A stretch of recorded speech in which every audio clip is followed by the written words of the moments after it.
Alhamdulillah, Alhamdulillahi Rabbil Alameen, wassalatu wassalamu ala ashraf al-anbiya'i wal-mursaleen, wa ala alihi wa sahbihi ajma'een. Alhamdulillah. When I was in pharmacy school, there was a quote that one of my friends used to always say, right before the exam. He said that when the time to act starts, the time to prepare ends. So when it's time to perform, the time to prepare is no longer there anymore. So for weeks we've been hearing about Ramadan prep. We've been hearing about what to do. We've been hearing about the concepts of Ramadan.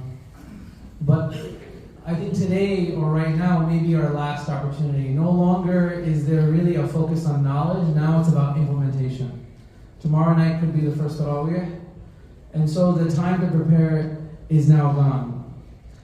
When we are thinking of Ramadan, I'm going to start with the action item first. I just want to mention one thing that all of us should do, and inshallah make a part of our lives, part of our families. That inshallah tomorrow night, if inshallah moon is sighted, tomorrow the announcements will go out, at least 30 minutes before Maghrib comes in. So 30 minutes, maybe more if you can, between Asr and Maghrib, before Ramadan officially comes in. Ideally, we should be here in the Masjid, or whatever local Masjid you're nearby. And to be sitting there and making dua to Allah subhanahu wa ta'ala. Making dua to Allah, oh Allah, even though it's only 30 minutes away, allow me to reach Ramadan. Oh Allah, allow this Ramadan to be life-changing for me. Oh Allah, allow this Ramadan to be the Ramadan that connects me to the Quran, and I'm never disconnected again. To allow the Quran to be our friend in this life and the next. To allow Ramadan that all our sins are forgiven, all our bad habits and addictions are broken, and it is this Ramadan that gains us and our family Jannah al-Firdaus. And I make that dua as well right now. That's the moments when Ramadan is coming in. And I ask all of you and myself that the last moments of Ramadan when it's leaving, right before Eid, to also be here in the Masjid. Those last moments before Maghrib Salah, before officially Eid begins, to be making dua with your heart, asking Allah, oh Allah, please forgive me for my shortcomings, what I should have done that I didn't do. Oh Allah, allow me to continue the progress, the benefit, the hard work to continue on after Ramadan. Because those are key moments. We don't realize it just takes one moment. You don't realize when it could be after a long day of fasting, maybe you're tired, it could be long night of Tarawih, you're exhausted, you're driving home. It could be right before you go to bed, you make a dua. There's this moment of spirituality, of closeness to Allah subhanahu wa ta'ala. Just that one moment could be the reason the rest of your life is taken care of. We sometimes think we focus, and we should, about the last 10 nights of Ramadan, Laylatul Qadr, it's a focus. But every single night is the night of Ramadan. Every single night, the Prophet ﷺ tells us that people are protected and saved from the hellfire. So every single night should be our focus. And so every year before Ramadan, usually there's like 5 to 10 lectures and scholars I listen to. One set is preparing for Ramadan. The next set of 5 to 10 lectures is about preparing for Laylatul Qadr and what to do in the last 10 nights. And the next 5 to 10 lectures is about how to make Ramadan last for the next 11 months. So inshallah, I just want to focus on some of the gems and summaries and simplified concepts of today. And today's going to be a little bit shorter, where we discuss, we all know Ramadan is important. But why is it so important? What is the connection? The core concept of our fasting. What are 2 things that ruin our lives? 2 things every single day is nafs, our desires, and shaitan. A shaitan who every day, whose job is to cause fights in the house between the husband and wife. A shaitan whose only job, a separate shaitan, is to make you distracted in salah. A shaitan who knows in the next 24 plus or minus hours, shaitan's going to be no longer accessible to you. So guess what? He's going to try extra hard. He's going to make sure you commit that sin. He's going to make sure you fight with whoever it is in your family. Have a grudge. And that grudge or that fight or that sin or that habit flows into Ramadan and ruins that progress or flow. I want to start with a Sahabi, Talha bin Ubaydullah. He once had a dream where he saw two companions. It was a dream, he was in the gates in front of Jannah, and he saw two companions that he knew. One of them died as a shaheed, and the other companion died a year later. They were brothers, they competed, they did good. But what was unique and interesting is the angel came out, entered the one who died a year later into Jannah first. And then he came out and entered the one who was a shaheed second. And then he came to Talha bin Ubaydullah and he said, Irji', go, it's not your time. So Sahabi woke up amazed and shocked. He just didn't know how to make sense of it all. He said that how could a shaheed, a martyr to this level, go into Jannah second? And so he was talking to the companions and he mentioned it to Rasulullah sallallahu alaihi wasallam. And it wasn't that he was complaining. He was just, what is it special about this person who went in before the shaheed? Look at his zeal. It's not like he's not like, I just want to enter Jannah. I want to enter Jannah first. I want to meet Rasulullah sallallahu alaihi wasallam first. I want to meet Allah subhanahu wa ta'ala first. And so it was a question. It was a curiosity. And Rasulullah sallallahu alaihi wasallam asked him, said, didn't that man who entered a year later, didn't he live one more year later? And he said, yes, Ya Rasulullah. Then he said, didn't that man catch and witness another Ramadan? Didn't he pray more, he fast more? And Talha said, yes. And Rasulullah said that due to that witnessing of that Ramadan and that praying more and that ibadah, the difference between him and the martyr, the shaheed, is the difference between the heavens and the earth. Because in Ramadan, remember, you have so much mercy and blessing, you can undo and be forgiven a lifetime of sin. And in Ramadan, you can get the reward and blessing of a lifetime of good deeds. And so these chances and opportunities, when they come, we need to make the most of them. We need to spend time and dedication to them. There was another companion, his name was Usayd radiallahu anhu. Usayd radiallahu anhu, he wasn't that religious of a man. He was, before he converted. And when he did convert to Islam, the very first thing was he went in the Battle of Uhud. He accepted Islam, went to the Battle of Uhud. And in the battle, he passed away.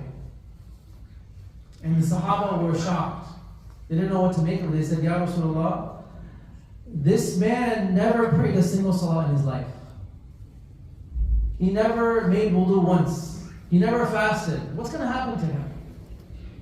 And Rasulullah said, he smiled and he said that he is a man of Jannah. عَمَلًا يَسِيرًا وَأَجْرًا كَثِيرًا. He put a very small action and Allah subhanahu wa ta'ala gave him a great reward. What was unique about Usayd radiallahu anhu? His heart submitted to Allah subhanahu wa ta'ala. At the end of the day, what does Allah subhanahu wa ta'ala want from us? He wants our hearts. And so when Ramadan comes around, it's a lot of, I need to do this, I need to do that, I need to pray, I need to do dhikr, I need to donate, I need to come to the masjid, I need to do iftar. There's a whole list of actions. But we have to remind ourselves, more important than the actions is our hearts. What is the state of our hearts? And one of the foundational focuses of fasting, it's not about doing more good deeds, it's about holding yourself from sin. Because one of the negative effects of sin, one of the greatest punishments of a sin, is that it distances you away from Allah subhanahu wa ta'ala. It puts a barrier between you and the Quran. And so as you go into Ramadan, a really deep focus is what has been hurting my heart this year? What bad habit and sin has been ruining my 11 months? Because if you look at a thermometer for the temperature, what is a thermometer for Iman? Scholars tell us that the amount of Quran that you recite, the amount of Quran that's in your life is one level of a gauge. And the question is, if I'm not connected to the Quran, if Quran is not part of my life, why is that? What's preventing me from this blessing? What's preventing me from this connection? And so Ramadan is an opportunity to be able to look at that and to analyze that. We all know the ayah of the Quran where Allah subhanahu wa ta'ala tells us, يَا أَيُّهَا الَّذِينَ آمَنُوا كُتِبَ عَلَيْكُمُ الصِّيَامُ كَمَا كُتِبَ عَلَى الَّذِينَ مِنْ قَبْلِكُمْ لَعَلَّكُمْ تَتَّقُونَ. Fasting has been prescribed to you so that you may attain taqwa, just like it has been prescribed to those before you. A prescription. Scholars explain that when you give a prescription is when you have an illness, when you have a disease. We have the disease of what? Our egos. We have the disease of our desires. We have the disease of anger. We have the disease of jealousy.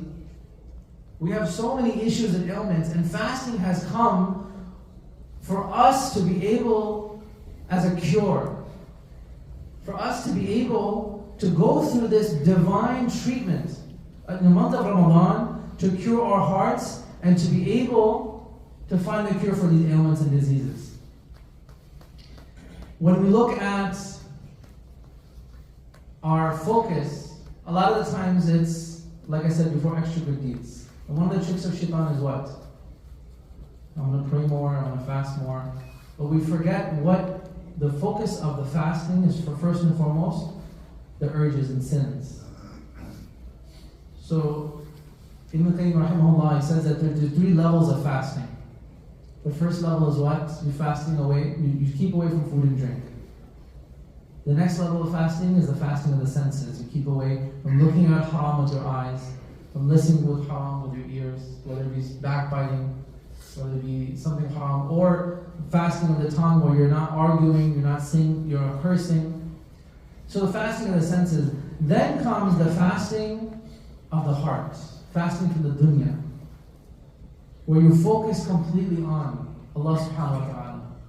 You don't focus on anything else. And when you look at a hadith of Rasulullah sallallahu alaihi wasallam, where Abu Hurairah narrated that Rasulullah sallallahu alaihi wasallam says that whoever does not leave evil words and deeds while fasting, Allah does not need him to leave his food and drink. Whoever does not leave qawl az-zur wa amalu bihi, ill speech and acting on that ill speech, that person on the day of judgment, Allah has no need for them to abandon food and drink. So yes, throughout the day we're not eating or drinking, but more importantly, we're holding ourselves out when we have the urge and desire. Maybe while we're scrolling on our phone, maybe while we're walking, or maybe somebody says something to us at work, and we have this urge to commit a sin. Because what's scary about Ramadan, the sins that you commit in Ramadan is a reflection of what? Shaitan is not part of the picture anymore. It's a reflection of your nafs and your control of the nafs over you. We are made up of two things. What are we made up of? A physical body and a spiritual ruh. A physical body comes from our mother's womb. Our mother ate food from the earth, and we developed as an embryo. At that 4 month, the angel came down and put our ruh into the body, into the embryo. And so when we eat food, we get nourished. What happens if I don't eat food for a day? What about a week? What about a month? Our body starts to decline. We start to get sick. We start to get weak. When your body is sick, you're not able to enjoy. If you went on a vacation, you won't be able to enjoy it. But that's one aspect of our existence. What about the other aspect? Our spiritual ruh. Our spiritual ruh, our body came from the earth, our spiritual ruh came from the heavens. So what is the food of the ruh? It is the Quran. It is the dhikr of Allah subhanahu wa ta'ala. Now what happens to the ruh if you don't feed it for a day? What if you don't feed it for a week? What if you don't feed it for months? The ruh becomes sick. It becomes weak. And that, just like a physical body that's sick cannot enjoy good tasting food or a vacation, as a weakened, dying spiritual ruh cannot enjoy the Quran, cannot enjoy the Salah. So somebody might walk in with amazing physical appearance, six-pack abs, they're muscular, athletic, blood pressure, cholesterol, everything is perfect. But inside the ruh is dying. It's a sickly, weak old man. And so for 11 months, we've been feeding our bodies. We've been eating what we want, we've been sleeping when we want to sleep, we've been looking at haram, overindulging, because every time you listen to your body and you feed your body, it gets stronger and stronger and stronger. And then for 11 months, what have some of us been doing? We've been suffocating and starving the soul. Our ruh needs food and we've been ignoring that food. And so Ramadan is this divine reset. This divine where you, for 30 days, 29, 30 days, what do? You do the opposite. During the day, you starve the body. You don't give it food or drink. And during the night, you feed this ruh with the Quran and dhikr and in the masjid. It's a divine setup that sets us up for resetting our relationship with Allah subhanahu wa ta'ala. Our sins are burned in Ramadan. One of the meanings of Ramadan, it means to burn. It's being cleansed, being purged. Because remember, when you commit a sin, what happens? That sin is connected to you. It's attached to you. Like a foul smell, like filth. And how do you get rid of that sin? Who enters Jannah? Only the pure enter Jannah. So that sin has to be burned off either through difficulties in this life, calamities, trials. That sin is burned off with difficulties at the time of your death. That sin could be burned off with the punishments in the grave. That sin could be burned off on the day of judgment and those punishments. Or may Allah protect us, the sin can be burned by spending time in the hellfire. And when that sin is cleansed and burned off, a person is pure, a person enters Jannah by Allah subhanahu wa ta'ala's will and grace. Or the alternative is sincerely turning to Allah and doing tawbah. Ya Allah, I messed up, I'm sorry. Especially now, right before, because some people say, oh, once Ramadan starts, I'll do tawbah. No guarantees. But understanding that when you turn to Allah, Allah subhanahu wa ta'ala is Rahman, Rahim. He is Ghafoor. You know, one of the du'as in the last 2 nights, Allahumma innaka afoon tuhibbul afwa fa'fu anni. When you ask, if you had a friend over your house, a best friend, he stayed over your house. And one day you walked in and you just caught him taking money out of your wallet. And you're like, hey, what's going on? Oh, I'm sorry. I needed the money and I took it. I shouldn't have done that. And you're like, whoa, it's okay, it's okay. You know, he's a friend of yours. Don't worry, it happens. You just let it go. Take the money. It's okay. Would you ever trust that friend again? You might. Let's say a week goes by and you notice money is missing in your wallet again. Your friend's staying with you, by the way. Your friend's staying with you. You go to your friend, hey, did you take money out again? And he goes, I'm sorry, man. I'm really, really sorry. I couldn't help myself. It doesn't matter if it's the best friend, your childhood friend. You're going to put your wallet in a safe. You're going to keep it with you. There's a limit to how many chances you will give to another human being. There's a limit. You're a human being. If you go to Allah subhanahu wa ta'ala with a sin, and you're struggling with that sin, that bad habit, that addiction you had all year long, that you're making dua that Ramadan changes it, because realize Ramadan is an opportunity that can change and break that habit. You say, Ya Allah, this has been ruining my life, this sin has been preventing me from so much khair and connection to the Quran and connection to you. Ya Allah, I make tawbah, I will never do this sin again. A few days go by, a few weeks go by, and you fall into that sin again.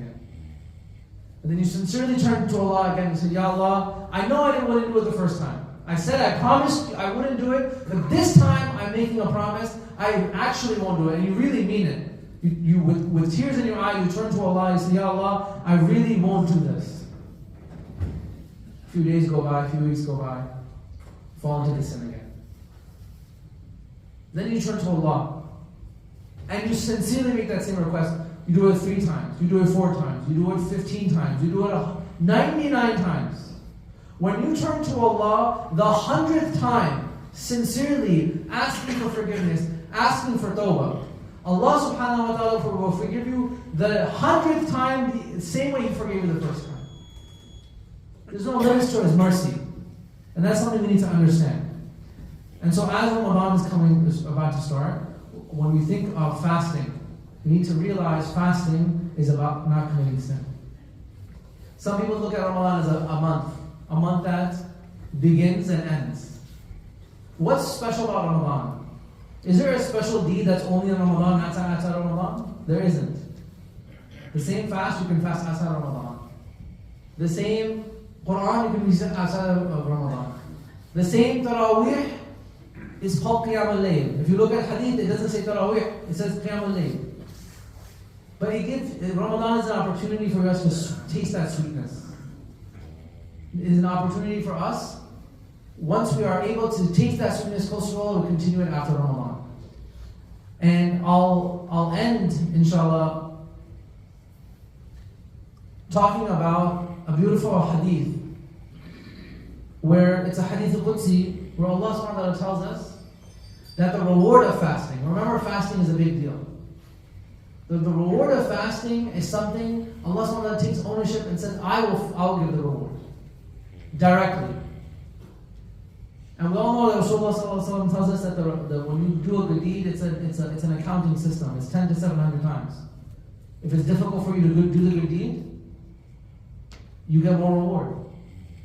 But there's a few lists of deeds that are so significant, so much reward, that this accounting system is thrown out the window. That Allah subhanahu wa ta'ala says that I will give you directly because you can't comprehend and understand the reward. And so with that, some last and final tips, inshallah. Action items. Number 1, focus on the Fard, Isha and Fajar in the Masjid. More important than Taraweeh. Number 2, have a daily minimum goal. If I'm going to read this much Quran, have a goal. I'm going to read, let's say, 5 pages, but have a minimum goal. On your bad days, on busy days, your tired days, you do at least that bare minimum. The iftar is there, the suhoor is there to give you enough energy to fast during the day. The iftar is there to give you enough energy to stand up during the night. Rasulullah sallallahu alaihi wasallam, the iftar wasn't the finish line for him. Sallallahu alaihi wasallam. Right? He broke his fast, he ate some food, and then he would go for Taraweeh. So being able to have this idea of just a little bit of food, a little bit of dates, pray the Salah, let your digestive system and metabolism kick in, and then eat your food. And then last but not least, making a dua list, because those opportunities before you, at sahur, time of iftar, when you enter the masjid late into the night, we should all have something that we're ready. We have a list of our problems, our stresses, our fears. We have a list ready to talk to and ask Allah subhanahu wa ta'ala. I ask Allah subhanahu wa ta'ala to be those who get the most and benefit from Ramadan. I ask Allah to be those who reach Ramadan and allow this Ramadan to be something that changes their life. Subhanallah wa bihamdika, ashhadu an la ilaha illa anta, astaghfiruka wa atubu ilayk. Subhanallah rabbil izzati amma yasifun, wa salamun ala al-mursalin, walhamdulillahi rabbil alamin.